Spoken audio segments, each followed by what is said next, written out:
Bon, mais salut à tous. Voilà, moi aussi je voudrais faire ma petite machine à énergie libre. Alors j'ai récupéré ce présentoir de stylo. Ça, je travaille en papeterie, alors plein de trucs à récupérer, ça c'est bien. Et donc j'ai commencé à faire des trous là sur les côtés. Hein, et je vais y insérer nord-sud, nord-sud, des petits aimants. Que voici, néodyme. Hein.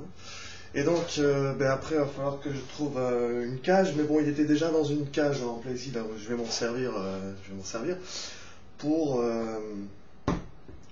mettre en place après un stator, hein, d'accord, de bobines de cuivre. Alors, j'ai pas déterminé,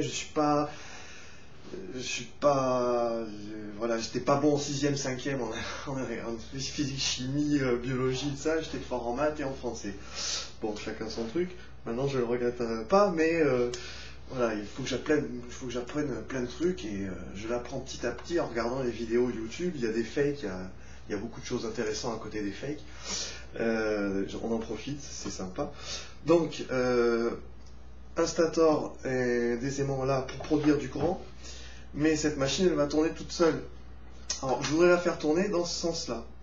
Ça n'a pas trop d'importance. Non, ça j'ai pas encore, c'est pas encore sûr. Parce que dans ce sens-là, ce serait bien pratique, parce qu'on pourrait la faire, la poser sur aimant, donc il n'y aurait pas de friction. Le but c'est de la faire tourner sans friction, sur aimant. Donc déjà on évite tous les frottements. Alors j'ai pensé dans ce sens-là, mais dans ce sens-là c'est un petit peu plus chaud peut-être à maintenir, alors que là ça sera peut-être plus facile. Toujours est-il que pour la lancer, il peut y avoir deux solutions.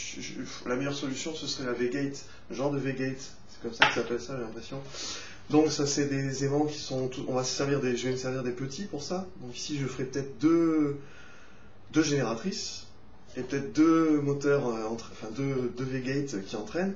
Donc le but c'est quoi? C'est d'avoir des aimants là avec un bras qui va venir se refermer et qui lui aussi possède des aimants et va en se refermant, mais donner la force et l'angle de force, et donc faire tourner le machin. Si j'arrive à faire ça, tant mieux.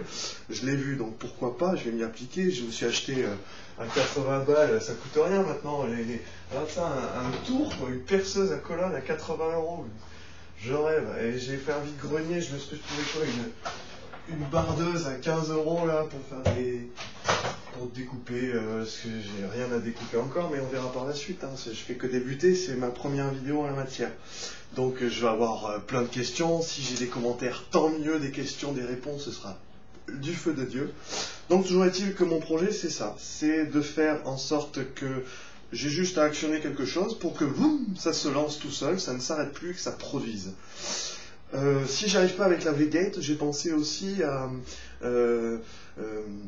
une pile avec toujours pareil des aimants et un petit bobinage qui va forcer l'aimant à bouger. Je crois que ça se voit aussi. Hein. Donc voilà, je sais pas. Bon, c'est le début. Là ici j'ai récupéré, mais ça c'est. On verra par la suite si ça donne quelque chose. C'est un moteur de taille E. Là c'est une carcasse d'onduleur. Là pareil, c'est un présentoir de stylo. J'ai réussi à bidouiller ça. Je me dis qu'avec ça je pourrais faire quelque chose aussi. Et je me dis que le moteur, là, si j'arrive à faire tourner ça très vite, en plus avec un stator, ça me produise du jus. Si en plus ce jus là, j'arrive à le réinjecter dans le moteur pour que ça tourne plus. Pour que ça tourne plus vite, mais ça veut rien dire. Bon bref, qu'est-ce que j'ai encore? Ah oui, pour vous faire marrer. J'ai démonté ma machine à laver. Elle faisait juste une erreur. Elle faisait plus les sondages, elle se mettait en erreur. Et j'ai pas voulu bidouiller l'électronique. Je m'y connais pas en électronique. Je suis une brêle, même en électricité, je suis une grosse brêle. Je recherche des renseignements de partout parce que j'ai d'autres choses à faire de ma vie et tôt ou tard je saurais le faire et je voudrais tôt ou tard aussi le partager. Et j'ai démonté ma machine à laver dans le but, alors j'étais parti pour jeter la carcasse, mais il faut que je la remonte là. Et je vais la remettre dans sa carcasse, et je vais la mettre avec mon vélo. J'ai un vieux vélo, je vais la mettre dans mon vélo. Et donc je mettrai de l'eau chaude par-dessus, je mettrai mon linge, puis dessous à la fin quand ce sera prêt, je viderai, je remettrai pour rincer. C'est la corvée du biologiste, hein, on fait les choses, hein, on n'est pas assisté à ouvrir un robinet, non, ça c'est le citadin, c'est celui qui a envie de rien branler. Moi, je suis plutôt un campagnard, j'ai envie de faire les choses et de récolter ce que je fais. Voilà. Et donc je pédalerai pour nettoyer mon linge et tout. Voilà, c'était la petite connerie. Donc moi je vous tiens au courant, là je fais des trous pour le moment. Je fais des petits trous. Alors comme c'est une machine à 80 €, je la fais pas, elle est neuve, je la fais pas tourner, je la laisse refroidir parce que j'ai vu que ça chauffe assez rapidement. Et voilà, après les petits trous, je mettrai les aimants un petit peu partout. Je vais aller voir le gars qui fait les bobines. Là, je sais pas encore. Voilà, c'est ma question. Quel type de bobinage est-ce qu'on peut mettre là autour? Plutôt quelque chose de plat mais large, quelque chose de épais mais fin.